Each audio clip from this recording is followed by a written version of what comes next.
batallamos un poquito, ¿no? Todos. Bueno, entonces para cuestiones del curso, antes de empezar con el resumen, ya tenemos sesiones, lunes y martes. La mecánica es,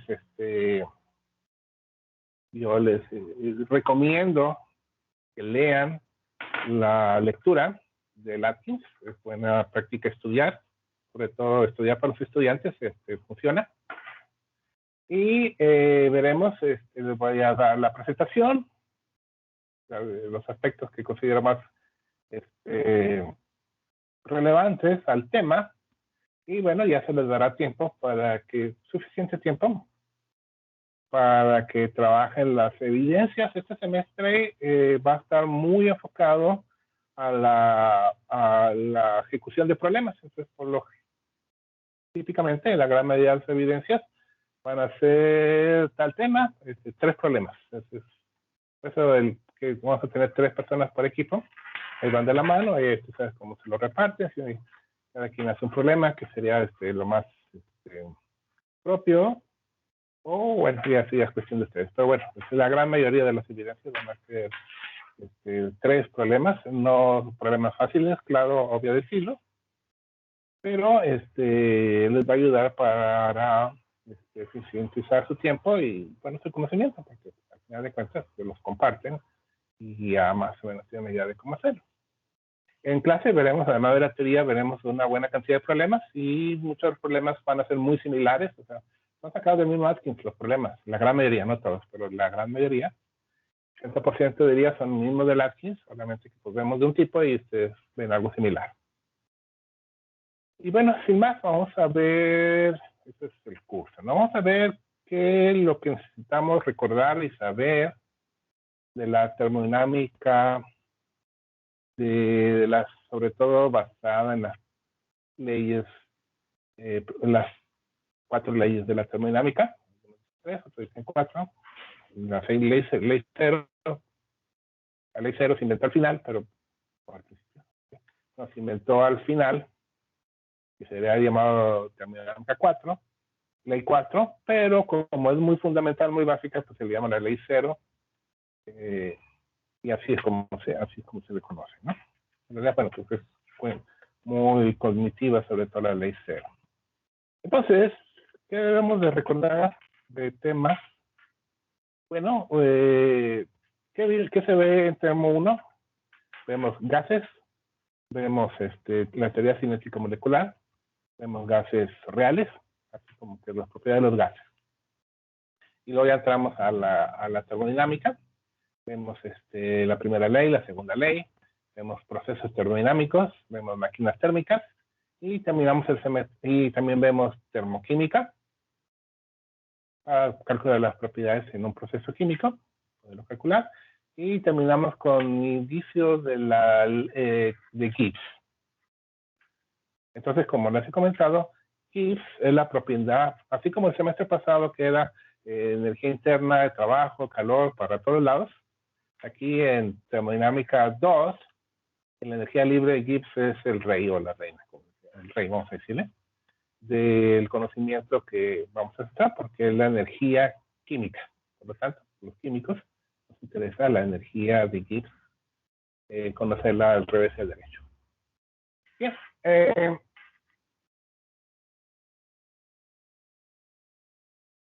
Estoy en mi oficina.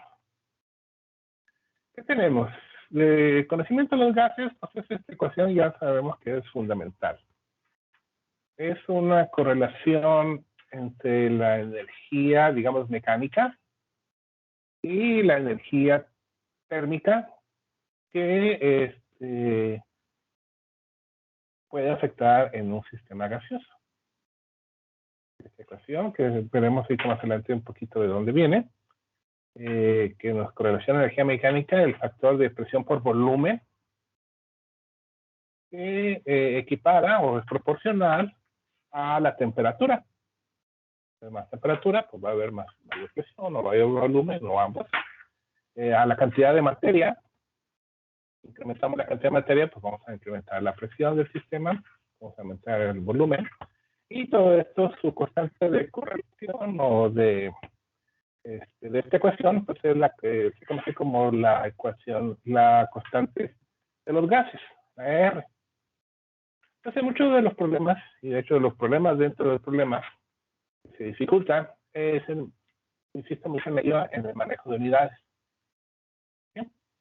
Y la R, pues esencialmente usamos de dos tipos. La más fácil, la .082, que nos hablan que es litros de atmósfera sobre mol Kelvin.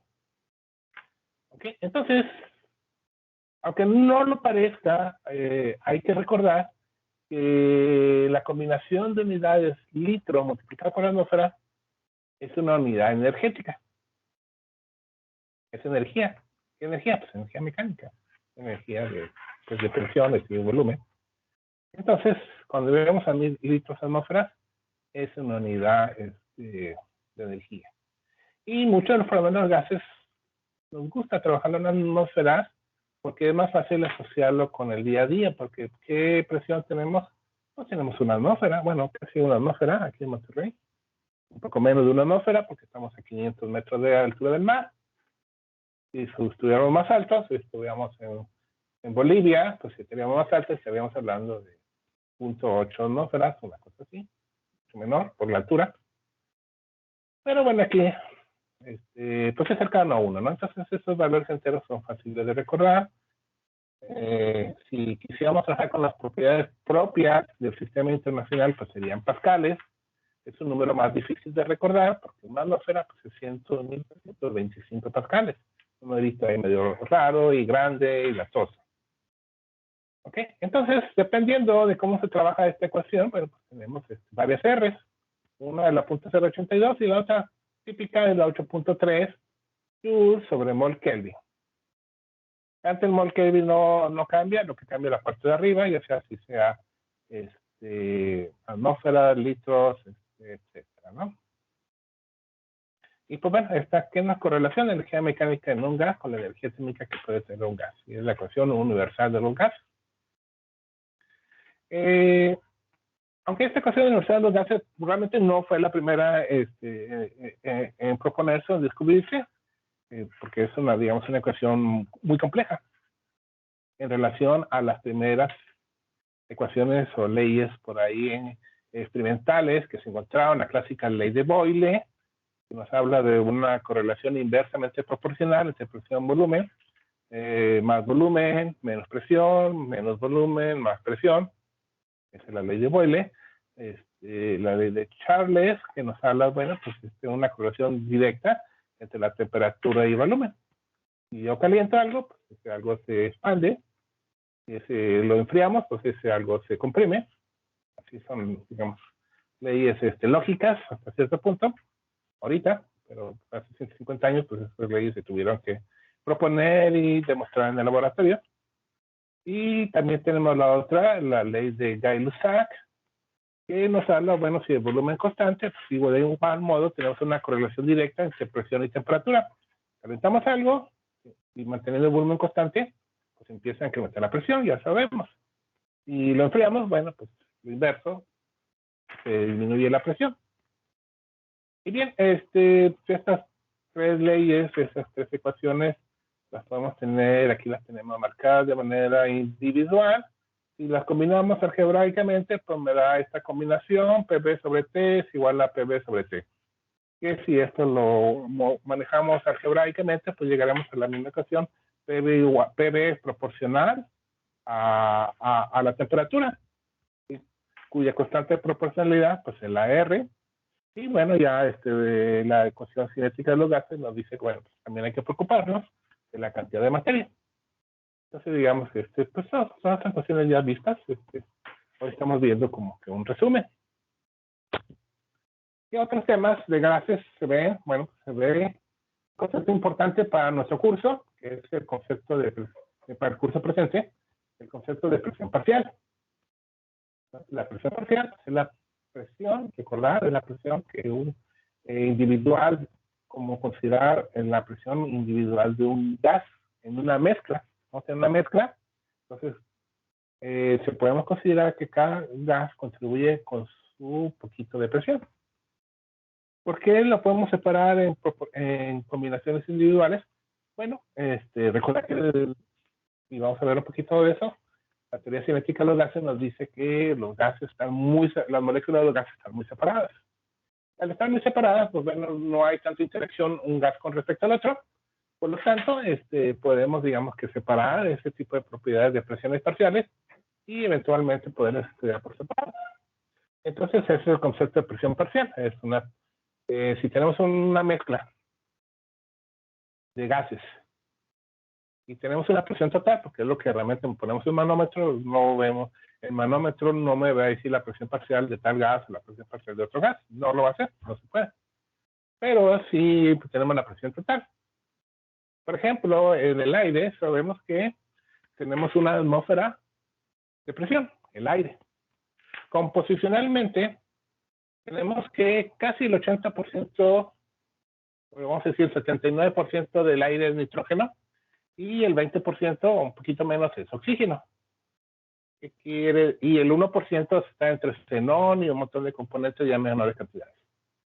¿Qué quiere decir eso? Bueno, quiere decir que al aire le contribuye, vamos a decir, un 80% de la presión del aire está dada por el nitrógeno y 20% está dada por el oxígeno. Entonces, en condiciones normales, estando a 25 grados de altura del mar, tendremos que el nitrógeno le da 0.8 atmósferas de presión parcial y el oxígeno da 0.2 de presión parcial, atmósferas de presión parcial. Y bueno, se pueden convertir en pascales, 20.000 pascales para el oxígeno, 80.000, un poquito más de pascales para el nitrógeno.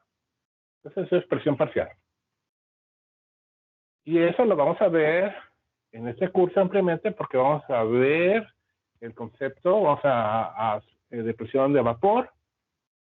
Y la presión de vapor, bueno, se ve afectada por las contribuciones individuales de los líquidos que exercen una presión hacia el medio ambiente y esta presión, bueno, pues va a dar una cierta composición de presión en el aire alrededor de ese líquido. Y esto nos lleva a remarcar el concepto de fracción molar. Y vamos aquí a hablarlo muy claramente. La fracción molar, bueno, ya sabemos, ¿no? Tenemos una cierta cantidad de materia, las fracciones molares tienen sentido si hablamos tenemos de al menos dos componentes. Si no, no tendría que tener sentido hablar de fracciones molares, claro está, ¿verdad?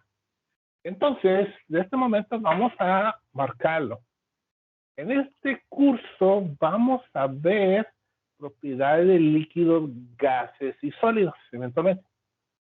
Bueno, las fracciones molares de los líquidos y de los sólidos, en su momento, vamos a indicarlas con la letra X. Ya sabemos, fracción molar. Pero, para poderlo distinguir y no andar con tantas confusiones, la fracción molar en fase gaseosa, en este curso y en muchos textos, van a ver, vamos a marcarla con letra Y. Entonces la Y va a ser la fracción molar para un gas y la X la fracción molar de un líquido o un sólido. Y así nos va a ayudar mucho esta conceptualización.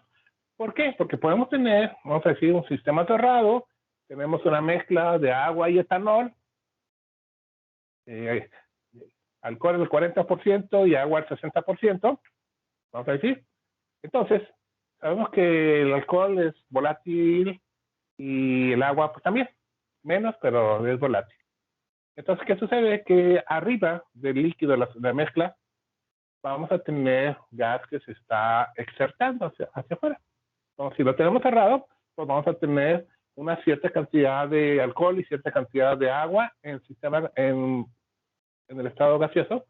Y ya sabemos que en el estado líquido es 40% de alcohol y 60% de agua. Bien, vamos a ver en este curso que la composición en fase líquida no es la misma composición en fase gaseosa. ¿Por qué? Porque simplemente se evaporan diferente. El alcohol se evapora más fácil que el agua. Por lo tanto, en el fase gaseosa vamos a tener una mayor cantidad de alcohol que el agua. Vamos a decir un número así nomás. En fase líquida tenemos 40% alcohol y 60% agua. En fase gaseosa, tal vez tengamos 50% de alcohol y 50% de agua. O tal vez más alcohol, no sé, depende de la temperatura. Porque si la presión de vapor es diferente, se va a evaporar en diferentes velocidades y cantidades. Por decir la gasolina, pues la gasolina se nos evapora así, ¿verdad? Y luego empezamos a oler a gasolina. No tenemos un vaso de agua y empezamos a oler a agua. Claro que no huele, ¿verdad? Pero no sé si que oliera, no vamos a oler el agua. Entonces tenemos un vaso de leche y no huele tanto a leche. En cambio, si tenemos un vaso de gasolina, a pesar de que esté lejos, empezamos a oler gasolina. ¿Por qué? Porque la presión de vapor de la gasolina es muy alta, se empieza a evaporar muy rápidamente, se empieza a dispersar por la habitación, por ende, las compresiones de alcohol o de gasolina van a ser más ricas en fase gaseosa que en fase líquida. Y bien, son cosas que sí se van a aplicar para este semestre. Y pues bueno, ya sabemos que las fracciones pues son moles entre los moles totales. Pero hay que distinguir que la fracción X va a ser moles en fase líquida entre los moles en fase líquida y la fracción Y va a ser los moles en fase gaseosa entre los moles de fase gaseosa totales. Entonces, X para líquidos o sólidos, Y para gases o vapor, en el caso del agua. Y bien, esto nos lleva a recordar la ecuación de Dalton o la ley de Dalton, ¿verdad? Que nos dice, bueno, ya lo hemos practicado, la suma de todas las presiones parciales, pues da una gran presión total. Lo que sucede con el aire, que es la suma de las presiones parciales del nitrógeno y del oxígeno, primordialmente. Y bueno, aquí tenemos un par de ecuaciones que son, digamos, arreglos algebraicos de la ecuación principal de PV igual a NRT. Ahí, pues nomás sabiendo moles, pues se asocian con peso molecular. También sabemos que si dividimos moles entre volumen, pues vamos a tener concentración. O si también tenemos peso por ahí, y volumen, podemos asociarlo con densidad. Entonces son arreglos básicamente simples de la misma ecuación. Es una sola ecuación, PV igual a NRT. Pues son, digamos, ecuaciones derivadas de la ecuación principal de los gases. Eso, digamos. Pero aquí ya están, digamos, despejadas. Ya nomás solamente habría necesidad de usarlas. Y bien, les comentaba el concepto general de la teoría cinético molecular, que es teórico, fue estipulado, no sé, hace más de 150 años, y nos ayuda a interpretar de manera, digamos, molecular hasta cierto punto las propiedades de los gases. ¿Y qué nos dice? Bueno, pues para un gas ideal, bueno, pues tenemos que los gases están separados, se mueven a velocidades constantes y tienen colisiones elásticas. Bien, entonces, digamos, esencialmente la teoría cinética de los gases. La presión, no olvidar la presión. ¿Qué es presión? La presión es fuerza sobre área. Newton sobre Pascal es un newton sobre metro cuadrado. Es la fuerza con la que chocan las moléculas en la pared del contenedor. Y bueno, en el curso pasado se ven ahí un montoncito de ecuaciones o unas derivaciones que no tiene caso de recordarlas o reverlas, pero sí la parte esencial de la teoría cinética de los molecular, aparte de sus tres postulados, es el concepto de velocidad de la molécula. Y hay varios tipos de velocidades, que velocidad cuadrática media, que velocidad promedio, que velocidad media, etc. Las moléculas, claro, se están moviendo, tienen cierta velocidad. Entonces, un concepto relevante aquí es que esta velocidad con la que se mueven las moléculas es dependiente de la temperatura, claro está, más temperatura, más velocidad. También es inversamente proporcional a su masa, a su peso molecular. Más pesada se mueve más lento, más ligera se mueve más rápido.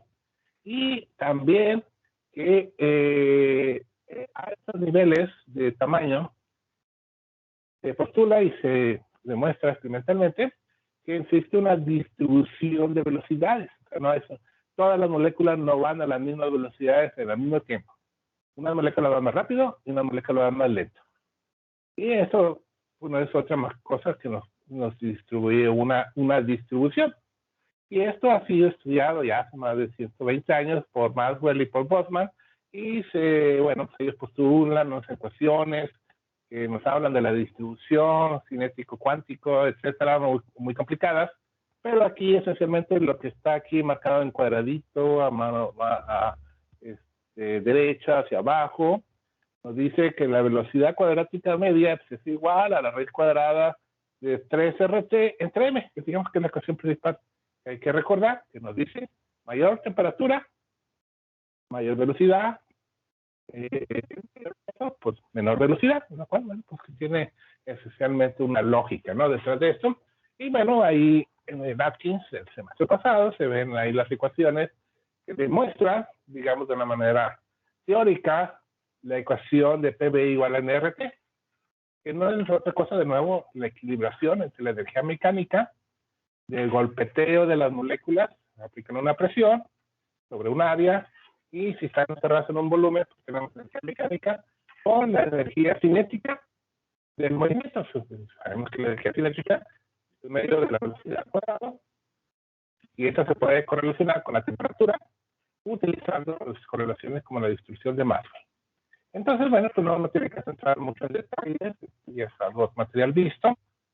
Hay que recordar que están espaciadas y es posible correlacionar sus propiedades con la molecular, y la cuestión de la media es sencilla. Se dan cuenta, más temperatura, más velocidad, mayor presión, inversamente proporcional a la masa de estas moléculas, el peso molecular.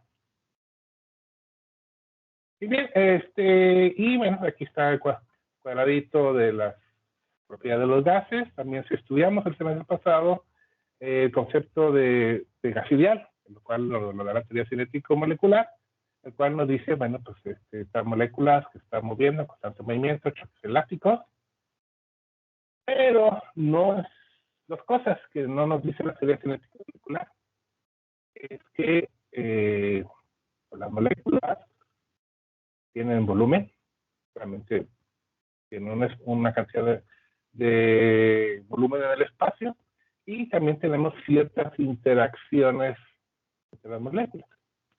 Para que licenciada sí hay unas interacciones. Y esta combinación produce desviaciones de la teoría cinético-molecular, de la desviación de la ley general de los gases. En la parte superior derecha tenemos dos gráficos. Tenemos el gráfico clásico